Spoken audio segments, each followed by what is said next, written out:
જેલમાંથી રચાયો Surat SBI bank લૂંટનો પ્લાન.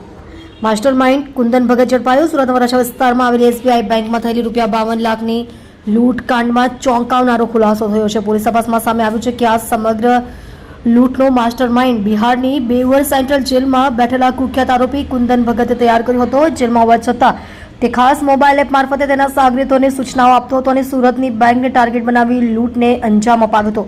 આ કેસમાં પોલીસ ઉત્તર પ્રદેશમાંથી શુભમ કુમાર ઠાકુર અને વિકાસ સિંહ નામના 2 આરોપીઓને ઝડપી પાડ્યા છે. બંને આરોપીઓની પૂછપરછ દરમિયાન કુંદન ભગતની સંડોવણી બહાર આવી હતી. દહેરાદૂનની રિલાયન્સ જ્વેલર્સ લૂંટમાં પણ નામચીન રહેલો કુંદન હવે સુરત એસબીઆઈ લૂંટ કાંડનો મુખ્ય સૂત્રધાર માનવામાં આવી રહ્યો છે. તેને ટ્રાન્ઝિટ રિમાન્ડ પર સુરત લાવવા માટે પોલીસ ટીમ બિહાર રવાના થઈ છે. પોલીસના જણાવ્યા મુજબ આરોપીઓએ સુરતની અંદાજે 10 જેટલી બેંકોની અગાઉથી રેકી કરી હતી. સુરત મનપાની ચૂંટણી દરમિયાન પોલીસ બંદોબસ્ત અન્યત્ર વ્યસ્ત હોવાને લઈ લૂંટનો સમય પસંદ કરવામાં આવ્યો હતો. આરોપીઓએ મેટ્રો કામને કારણે ઓછી અવરજવર ધરાવતા લંબે હનુમાન રોડ પર આવેલી એસબીઆઈ બેંક શાખાને ટાર્ગેટ બનાવી હતી. 27 એપ્રિલના રોજ 5 શખ્સો હથિયાર સાથે બેંકમાં ઘૂસ્યા હતા અને સ્ટાફ તથા ગ્રાહકોને બંધક બનાવી કેશ કાઉન્ટરમાંથી લાખો રૂપિયા લૂંટી લીધા હતા.